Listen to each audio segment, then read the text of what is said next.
Caen, Calvados, ça vous dit quelque chose? Ben, je vais vous avouer quelque chose. On est aujourd'hui dans le restaurant à contresens. Mais je vous rassure tout de suite, avec notre chef Anthony Caillot. Bonjour Anthony. Bonjour Michel. Tout est dans le bon sens.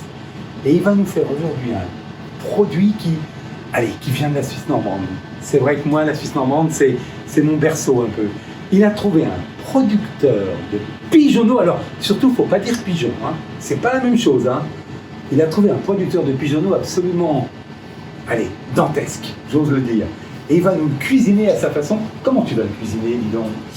Je vais faire au barbecue. Voilà, c'est l'été. Comme d'habitude en Normandie, il fait toujours beau. J'adore ce goût de bois, de fumée. Donc j'ai un petit barbecue dans ma cuisine. Donc on va faire barbecue avec des betteraves et des cerises. Bon. Est-ce que le pigeonneau est là, s'il vous plaît? Eh bien, le voilà, regardez. Ah. Bonjour François. Michel, bonjour. Comment ça va, François? Impeccable. T'as réussi à faire la route jusqu'à chez nous? Et oui, le chemin est pas Tu viens très long. régulièrement, Ça je va. crois. Oui, c'est ça, c'est régulièrement. Ouais. Parle-nous un petit peu de ces pigeonneaux et pas de ces pigeons. Voilà, alors le pigeonneau, c'est du coup le jeune pigeon qui a à peu près 5 semaines. Voilà, donc il est élevé complètement par ses parents tout le temps de sa vie. Voilà, donc il va atteindre autour des 500-600 grammes à partir de 5 semaines. Voilà. Qu'est-ce qu'il mange, ces pigeonneaux? Alors il va être nourri par ses parents d'une alimentation à partir de pois, maïs, blé et un peu de tournesol et de colza. Voilà, comme c'est des simples. Moi, ce que j'aime, c'est aussi ces différences de cuisson qu'on peut faire. Voilà, on a les ailerons qu'on va pouvoir faire un petit peu caraméliser, qu'on va manger avec les doigts. Alors manger avec les doigts, je reviendrai un petit peu après, mais ça c'est l'identité du restaurant aussi. Qu'est-ce que c'est bien? Voilà, c'est. Et après, on a le droit de se tuer les doigts aussi? Mais bien sûr, on fait, voilà, c'est retrouver le plaisir à la maison avec l'os. L'os, c'est tellement bon, quoi.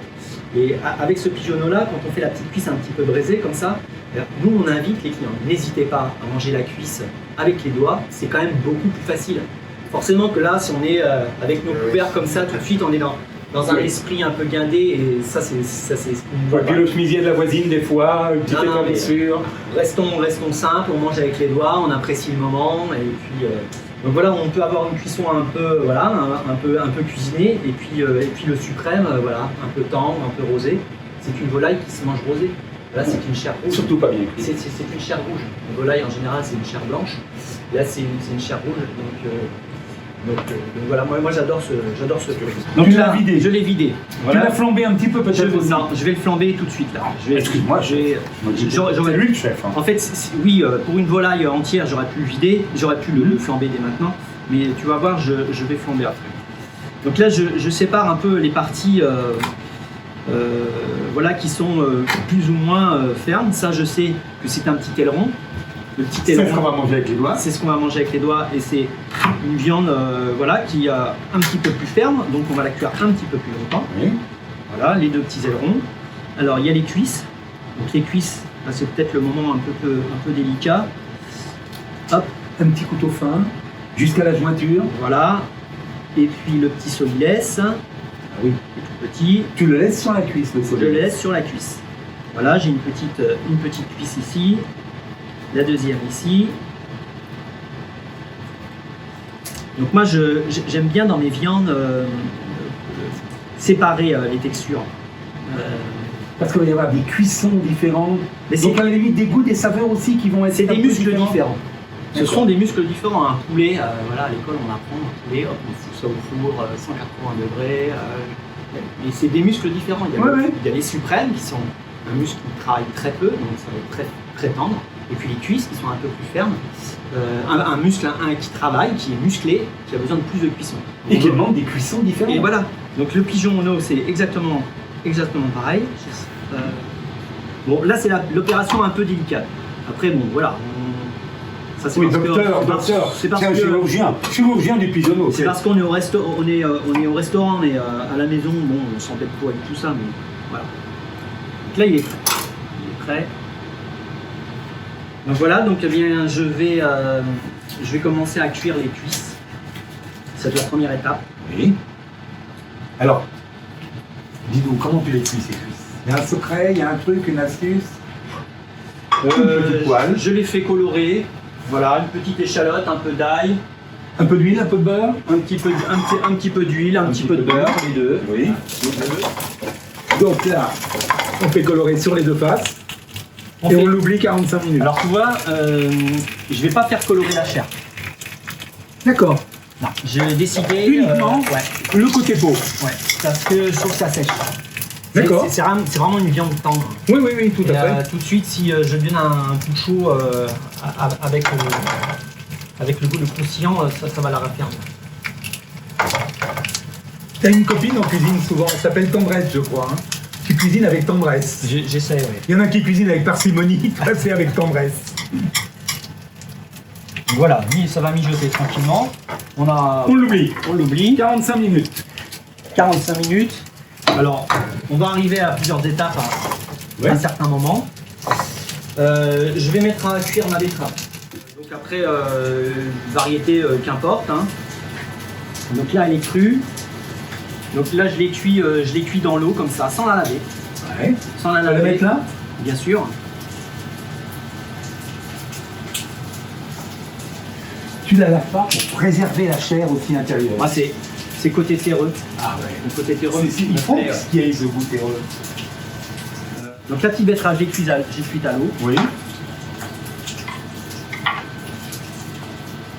Alors, magie de la télévision. Tac, tac, tac. La betterave est cuite. C'est pour pas salir ma planche. Mais oui, mais je comprends. Je la coupe, voilà. J'ai ajouté quelques cerises dénoyautées dedans. Donc voilà, tout est en place. Ça, combien de temps? Ouais, je dirais une 25 minutes. Hein. 25 minutes. Juste le temps que les cerises cuisent. J'en vois dans le film des odeurs. Si vous pouviez être là.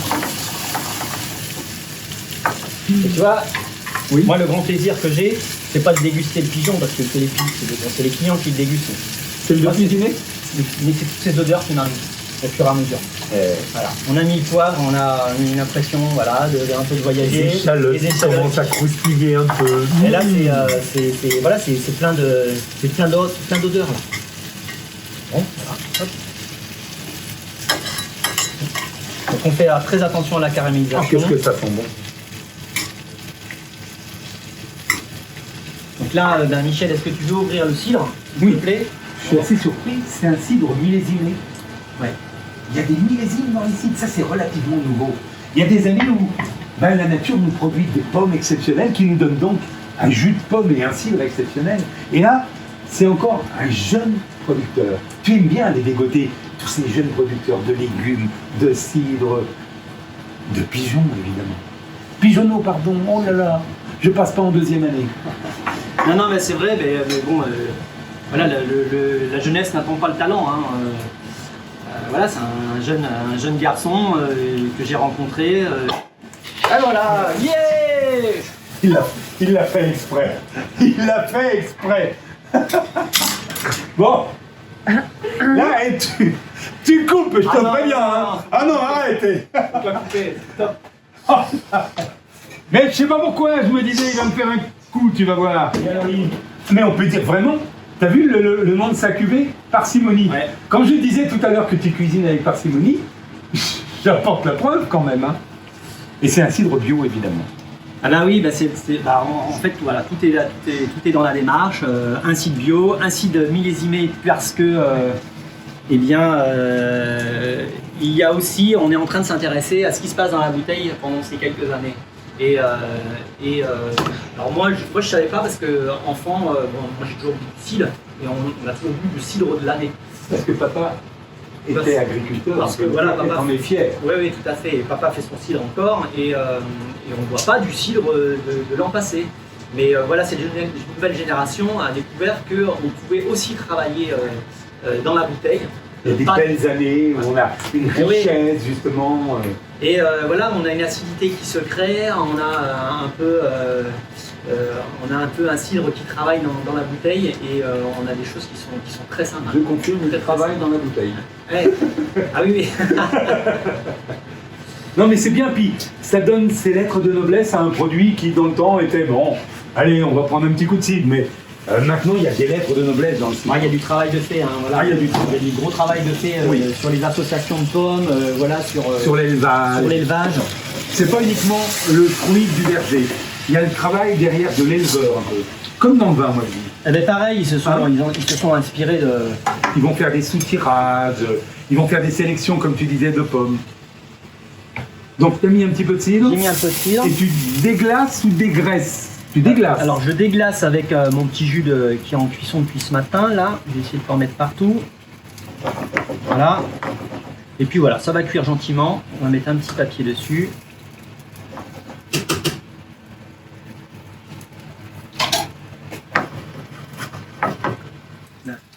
Bon ben ça va être prêt. Donc là on va pouvoir aller mixer. Ah, c'est pas les carottes, mais les betteraves sont cuites. J'adore ces couleurs. Je disais tout à l'heure, je fais des associations de couleurs souvent. On s'aperçoit que les fruits et légumes, ça c'est un peu la spécialité d'ici. Ouais. Si on associe les couleurs, en général ça marche quand même pas mal. Donc tu joues avec les textures, avec les saveurs évidemment, mais aussi avec les couleurs. Ouais, c'est un peu le cadre de mon travail. Ah, voilà le résultat. Tu vois Michel, après la cuisson là, donc on a Oui. tout mixé, voilà. Et on obtient C'est quelque vraiment chose, très fin, très...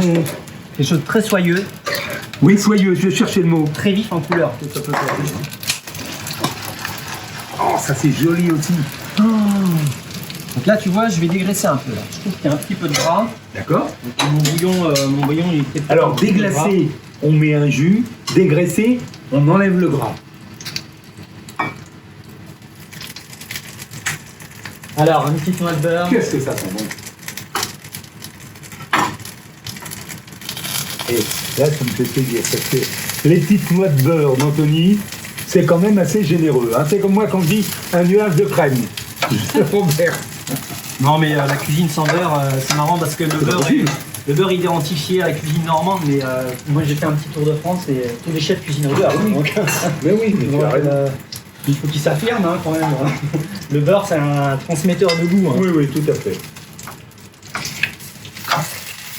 Ah, ça commence à Voilà. blondir. Hein. Alors, donc là voilà. Ah, ça y est, il est à la couleur comme tu les aimes. Voilà. Brune un peu claire. Hein. Donc j'y vais avec mon poivre. On n'hésite pas. Ah oui. Dès l'assaisonnement. Oh, ça sent bon. Ah, le poivre qui torréfie, t'as raison. Bien Qu'est-ce que partout. c'est agréable. Voilà. Donc, quelque chose de très joli. Et là on va commencer à le finir de 180 cuire. degrés le barbecue. Voilà, On ferme. on règle bien. Combien de temps à peu près hein. Hop. On arrose un peu d'huile. Un peu d'huile. Les huiles vont commencer à tomber sur les braises et ça va fumer. Là, je vais rester 5-6 minutes, là, à peu près. Oui, il y a déjà une pré-cuisson, si on peut dire, qui a été faite un peu. Ouais. Surtout pour que ce soit Regarde, rosé. Voilà, là ça fume. Il faut que ça fume. Il faut que ça fume. Ça va prendre ces odeurs de bois. Regarde comme c'est beau, hein, ouais. cette fumée. Voilà, un fumage instantané. On va presque pouvoir passer au dressage. Hein. Alors, mon petit pigeonneau. Oui. Voilà. On voit les grains de poivre qui sont restés dessus. Ça, je peux l'enlever? Oui.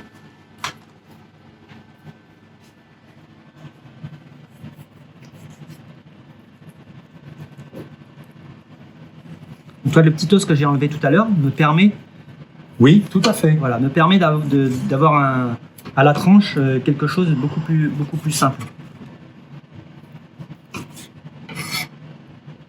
Tu vois, il a gardé sa forme. Ah oui, tout Ça, à c'est fait. grâce à l'os, ça. Voilà. Donc là, tu vois, Volontairement, tu as pris une assiette qui a ces teintes-là. oui, je me suis dit que j'allais jouer sur le monochrome. D'accord. Donc, une couleur un peu unique. Que la lumière soit et la lumière fût. Donc voilà, après, le dressage. Hein. Mais c'est important.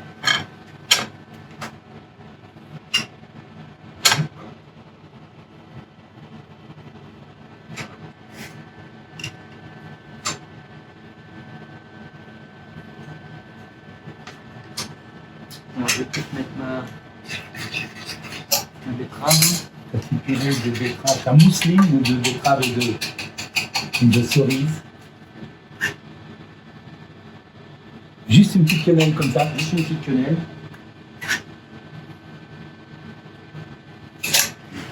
Voilà.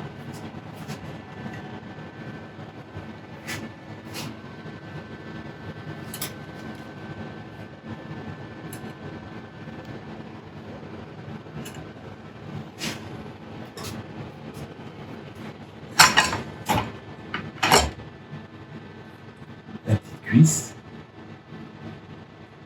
qui vient juste pour donner un peu de volume à ton assiette aussi. Voilà. Et puis ça, on est d'accord, hein, ça te rappelle Ah oui, les poulardes entières. mais oui, mais oui. Voilà, le petit aileron un petit peu caramélisé. Je rappelle, ça on va y mettre les doigts. Voilà, ça m'inspire ces petits oignons. Oui, mais tu l'as. C'est pas uniquement pour dans la sauce. Il faut que ce soit dans l'assiette aussi. Hein. Ben oui, là ils sont pré-caramélisés et ça va être très très bon. C'est dommage que le client n'en profite pas. C'est là le chef se fait plaisir. Hein. Liberté, liberté. Voilà, j'avais quelque chose de Je vous le dis depuis le début, mais il y a des odeurs, il y a des saveurs. Donc là c'est l'amarante.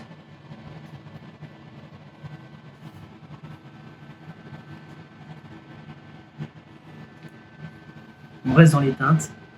Il y a juste la coriandre, les pousses de coriandre qui sont dans le vert, dans les teintes vertes. Puisque c'est beau, il y a du volume, il y a de la couleur.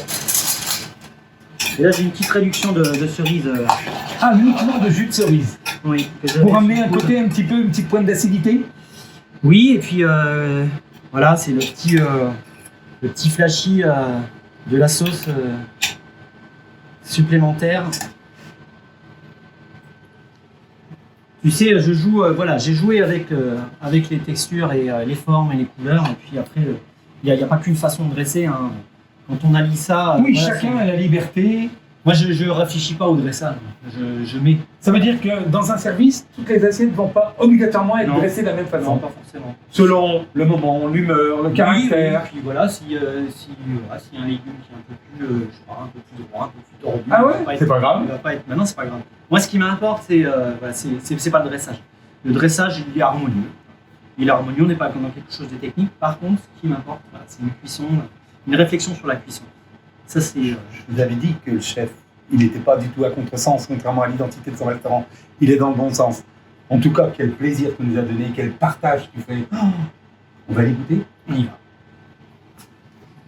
Denis, je crois que tu nous as réservé une table présidentielle. Qui a déjeuné à cette table-là? Alors, beaucoup de clients déjà, mais entre autres, on a eu la chance de recevoir Madame Trump et Madame Macron pour le 75e anniversaire. Le cœur, il devait être à 100 l'heure ce jour-là. Ouais, c'était bien et c'était différent du 70e. Oui, qu'on a eu la chance de faire ensemble. Ouais, c'était bien parce que c'était chez nous. Voilà. Donc là, il rentrait dans notre univers. Donc en fin de compte, il fallait pas chercher à changer quoi que ce soit. Voilà, si elles ont choisi de venir chez un restaurateur, c'est pour retrouver son univers. Donc ben, on a fait ce qu'on sait faire. C'était un déjeuner, tu te souviens de ce qu'ils ont déjeuné? Ah oui, tout à On va fait. le dévoiler. Oui, tout à fait. Donc j'avais fait une raviole de foie gras aux fraises. Donc ça, c'est un plat maintenant qui nous est réclamé l'été. C'est le plat Là, emblématique. bah oui, un des plats emblématiques. Ça l'était déjà avant, mais avec ce repas, en fin de compte, voilà, ce plat a été porté. Madame Macron a même dit que c'était très bon. Alors, je me suis proposé de venir à l'Élysée le faire avec notre ami. Ils t'ont pas appelé encore avec Guillaume Gomez, le chef de Avec l'Élysée, notre ami Guillaume. qui est maintenant l'ambassadeur de la cuisine française. Ouais. Alors, on a beaucoup de chance d'être représenté par quelqu'un comme ça. Et après? Et après, j'ai fait une volaille. Une volaille de la ferme de la Houssée, voilà, Ouais. farcie avec que des légumes. Hein. Voilà, il y avait des petits pois, des asperges. Bon, voilà, un plat très sain pour ces lames. Un petit dessert, non? Un petit dessert et j'ai un petit trou. C'était des fraises. Des fraises avec une crème au cidre. Voilà. Et ils ont bu du cidre un peu, non? Non, elles ont bu que de l'eau. Elles ont bu que de l'eau et voilà. Enfin, c'était un bon moment pour les équipes. C'est pareil, ça nous change de notre quotidien. C'était, on a fait que 2 couverts, mais quelle journée. Oui, mais quel couvert, quand même. Quelle journée. On va, Je t'en prie, installe-toi. Bon, j'ai envie d'aller goûter la cuisse avec les mains que tu me l'as conseillé.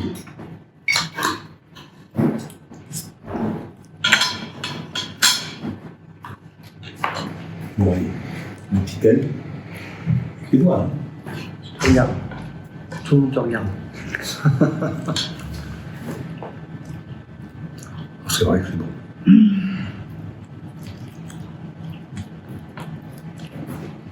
Elle est pas belle la vie quand même.